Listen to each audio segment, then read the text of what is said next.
कमल नयनों से देखा निहारा, भगवान के लिए प्रयोग करते हैं ना। तो भगवान के चरणों में चढ़ाए जाने वाला सबसे प्रिय पुष्प जो है वो कमल है। भगवान को कमल पसंद है। कमल की जो विशेषता को भगवान कृष्ण ने कहा, उसमें एक बड़ा महत्वपूर्ण संदेश है, वो ये कि कमल जो है असंग है। असंग का मतलब होता है कि दुनिया में आपको अटैचमेंट भी आनी चाहिए और डिटैचमेंट भी आनी चाहिए। पकड़ना भी आए और छोड़ना भी आए, दुनिया में बसना भी आए, लेकिन दुनिया में फंसना नहीं है। न हर भूलो न जग भूलो, ऐसा संदेश है ना। न हर भूलो, हर मतलब हरि, हर शिव, हरि विष्णु। न हर भूलो न जग भूलो, रहो दुनिया में। कैसे? न हर भूलो न जग भूलो, रहो दुनिया में इस तरह जैसे कमल रहता है तालाब के बंद पानी में, जैसे वो खिला रहता है, मुस्कुराता रहता है, ऐसे ही आपने दुनिया में रहना है। न हर भूलो न जग भूलो, रहो इस तरह से जिंदगानी में कि जिस तरह से कमल रहता है तालाब के बंद पानी में। ये जो भाव है ये असंग का भाव है। संग रहित होकर जीना, निर्लिप्त होकर जीना, दुनिया से ऊपर उठ करके जीना। मतलब इसमें संदेश वो है, त्यक्तेन भुंजी था मां गृध कस्य सिद्धनम। ईशोपनिषद का जो संदेश है कि दुनिया का भोग कीजिए, इस बात को ध्यान में रख करके कि त्यागना भी है। चीजें संभालिए लेकिन छोड़ने को ध्यान में रखकर, ये जरूर ध्यान में रखें कि आए हैं तो जाएंगे भी, मिला है तो छोड़ना भी पड़ेगा, लिया है तो देना भी पड़ेगा। त्याग की भावना से संसार को भोगना चाहिए। असंग भाव रहेगा तो आप दुनिया में लिप्त नहीं होंगे, और लिप्त नहीं होंगे तो इसका मतलब ये है जब छोड़ने की बारी आएगी तो कष्ट नहीं होगा। तो किनारे पर बैठकर आनंद लिया जाए संसार का, लिप्त होकर आनंद लोगे तो फंस जाओगे। जैसे शहद की मक्खी चाशनी पर स्वाद लेने के लिए बैठ जाए, हलवाई की चाशनी होती ना कढ़ाई पर, तो अगर वह किनारे पर बैठकर स्वाद ले रही है तो स्वाद पूरा लेगी, और अगर लालच में थोड़ा सा और आगे बढ़ गई तो पंख चिपक जाएंगे उसी में जिसका स्वाद ले रही थी, उड़ान भूल जाएगी। और थोड़ी देर के बाद उसे महसूस होगा कि उड़ा भी नहीं जा रहा और पीछे भी नहीं जा सकते, आगे भी नहीं जा सकते। जो चीज स्वाद वाली थी वही जी का जंजाल बन गई। अब फंस गए तो अब जिसका स्वाद ले रहे थे वही मौत का कारण बन गई। तो कहते हैं इस दुनिया में जब तुम्हारी उड़ान खत्म हो जाए तो समझ लीजिए तुम संग में आ गए, आसक्ति में आ गए। अब तुम उड़ नहीं सकते, पंख भी फंस गए, और जो चीज स्वाद दे रही थी वही विषय अब तुम्हें मारने वाले बन गए।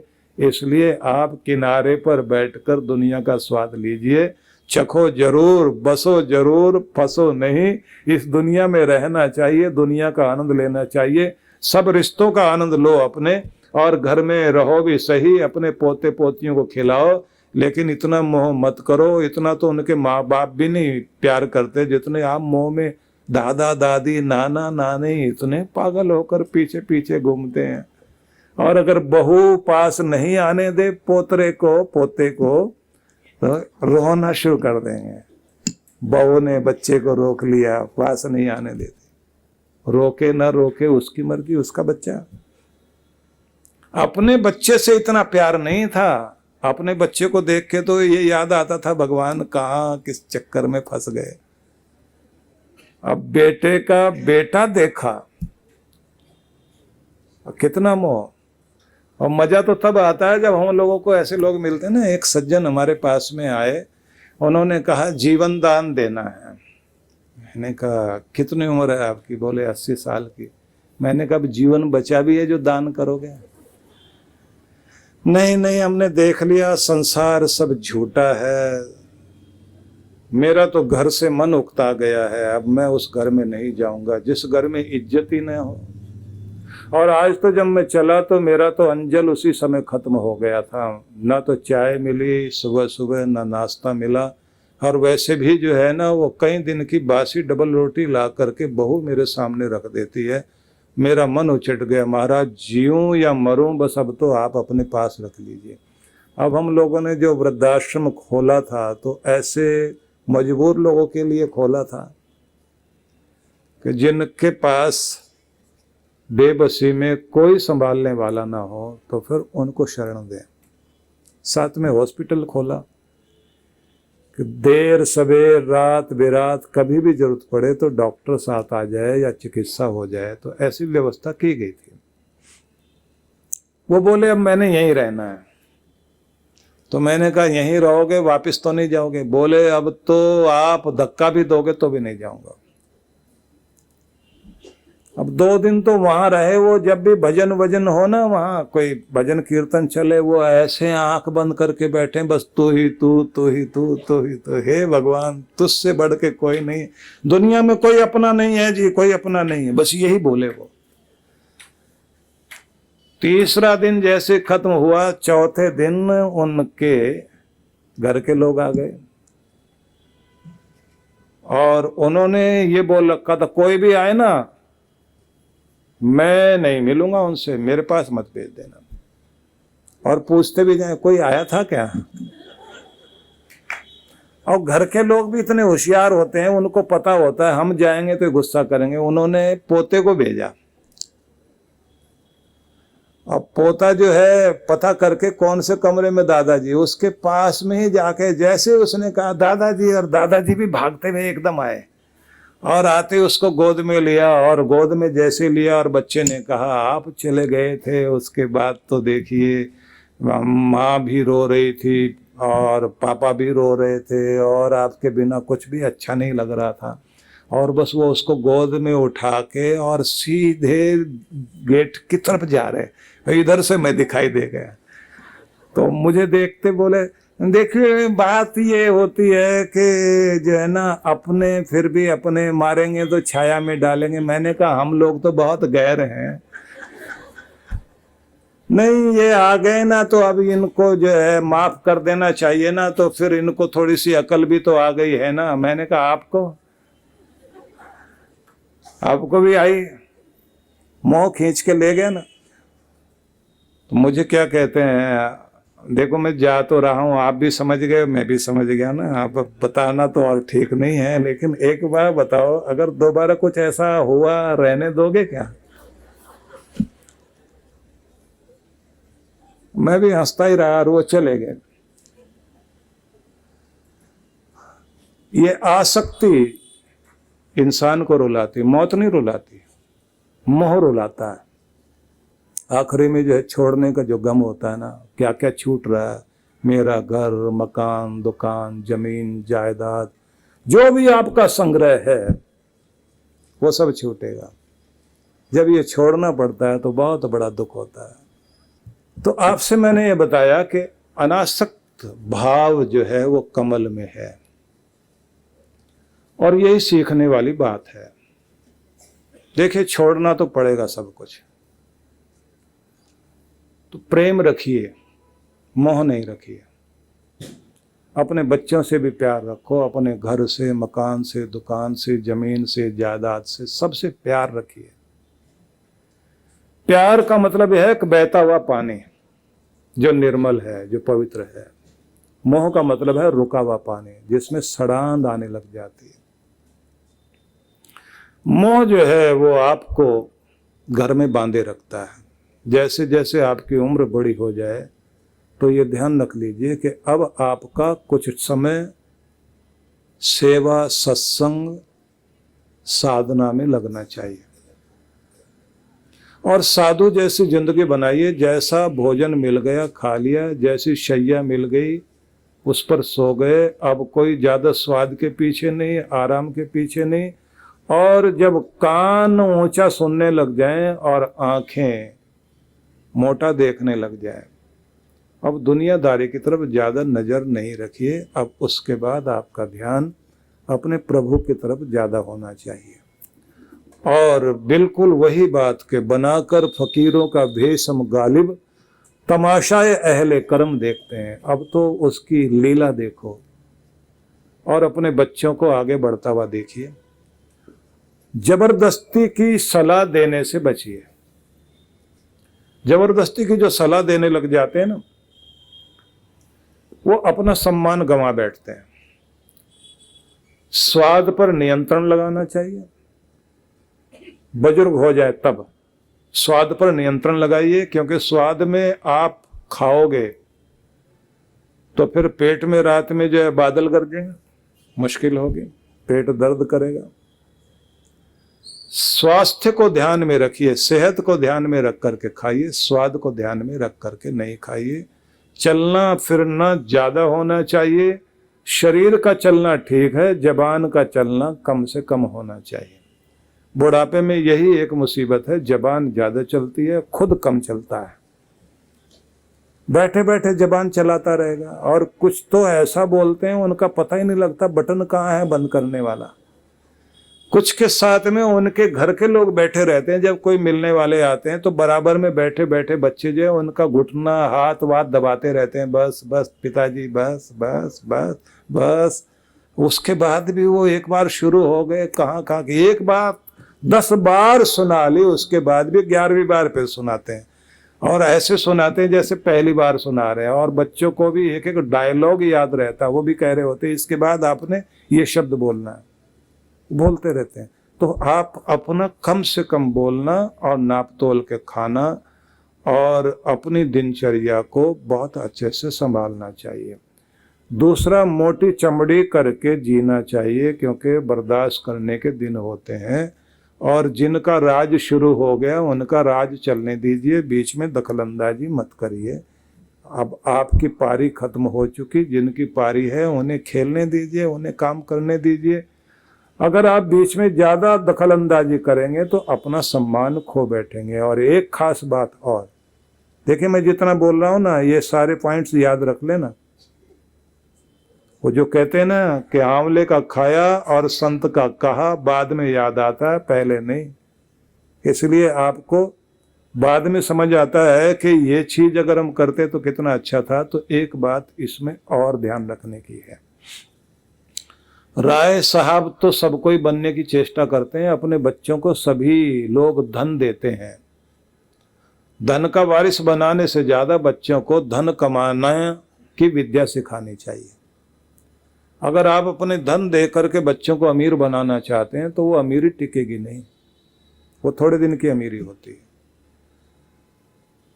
खास बात बता रहा हूं अब आपको, अपने पास इतना जरूर रखिए कि बुढ़ापे में भी आपको किसी के आगे हाथ ना फैलाना पड़े। जब तक आप दे रहे थे आपकी इज्जत और थी, जैसे ही आप मांगने लग जाओगे तो इज्जत और तरक्की हो जाएगी। मोड़ देखकर मांगना पड़ेगा अपने बच्चे से। बहू तो नहीं देख रही, मूड तो ठीक है इसका, उसके बाद भी अगर वो मना कर दे तो दिल पर बहुत चोट लगती है। और आपके पास रखे हुए पैसे को रो के हंस के झगड़ा करके निकलवाएंगे जरूर, वो इमोशनल अत्याचार भी करेंगे, आपके सेंटिमेंट से भी खेलेंगे, आपको उकसाएंगे भी सही और बताएंगे भी सही कि ये पैसा दे दो, हम 4 गुना बढ़ा के वापस कर देंगे आपको। जितना जो देना है उनको दे दीजिए, लेकिन इतना अपने पास जरूर रखो कि आपका काम बुढ़ापे तक ठीक से चल सके।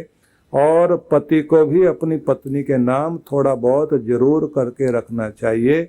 मैंने महिलाओं को रोते हुए देखा है जो ये कहती हैं कि किसके सहारे छोड़कर गए हमको, जब तक वो थे तो हम घर में रानी महारानी बनकर थे, अब तो घर की स्थिति दूसरी हो गई। तो इस चीज को जरूर ध्यान रखिए, ये दुनिया बहुत विचित्र है। आपने वो नाम सुना है उस व्यक्ति का जिसके पास 10,000 करोड़ की संपत्ति और जिनकी शूटिंग हिंदुस्तान में सबसे ऊपर, ज्यादा आगे नाम नहीं लूंगा, बहुत बड़ा ग्रुप। पिता किराए के फ्लैट में रह रहे हैं, 10,000 करोड़ का मालिक सब बेटे के हाथ में है। कहानी तो सब लोग जानते हैं। और अभी कल की या परसों की घटना, एक व्यक्ति अपनी बेटी के IAS या IRS कुछ इस तरह का उसको जो है वो करने के बाद में ज्वाइंट कमिश्नर या कोई ऐसे किसी पद पर वो बच्ची लगी,